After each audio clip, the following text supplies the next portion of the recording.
Assalamualaikum warahmatullahi wabarakatuh. Kami dari kelompok 4 akan menjelaskan materi tentang planting material. Next.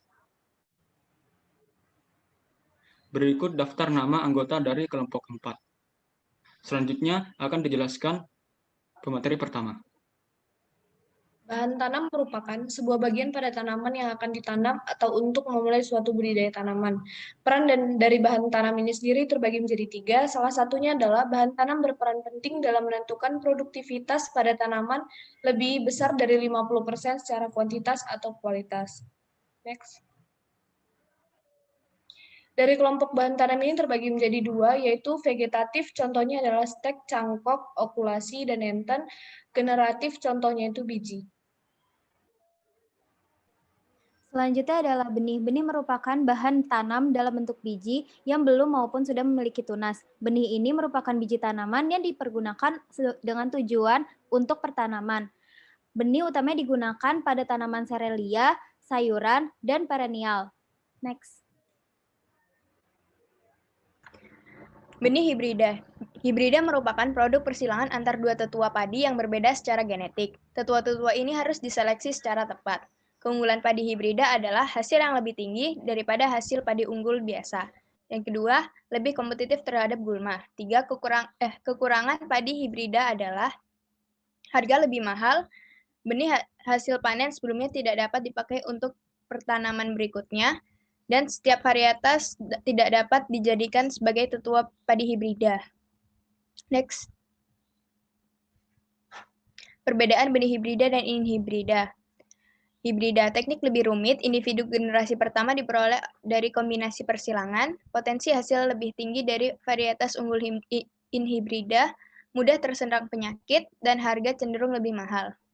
Sedangkan benih non-hibrida diperoleh dari persilangan biasa atau secara tradisional, lebih kuat terhadap serangan hama dan cekaman lingkungan, serta harganya cenderung lebih murah. Bibit adalah tumbuhan muda hasil dari pengembangan secara generatif atau secara vegetatif. Nah, di mana ciri-ciri bibit ini terdapat di PPT ini. Next.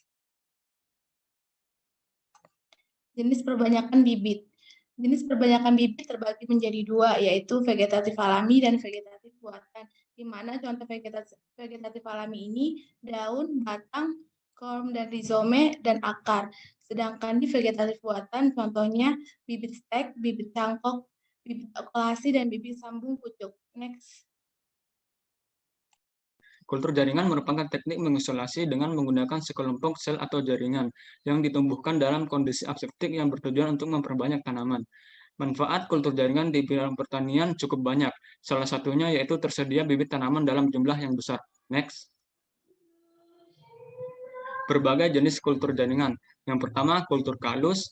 Yang kedua, kultur suspensi sel. Yang ketiga, kultur tunas. Dan yang keempat, kultur meristem. Next.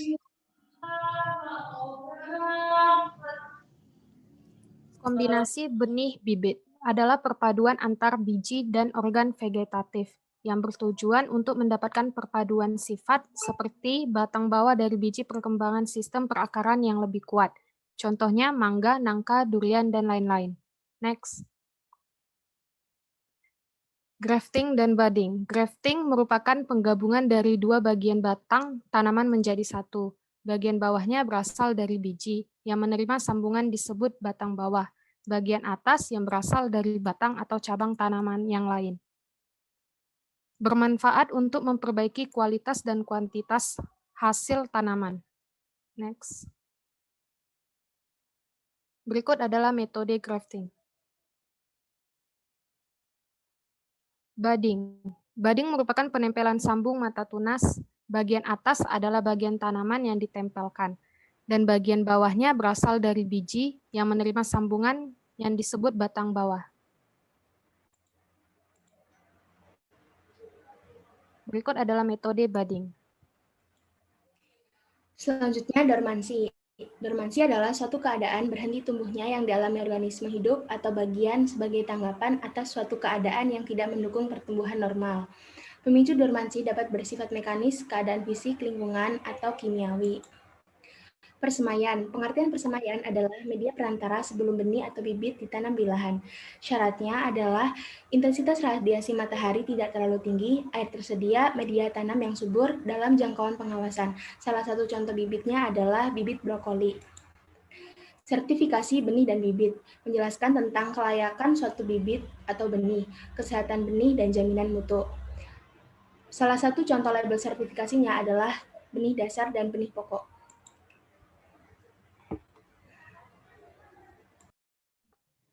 Demikianlah hasil presentasi dari kami kelompok keempat.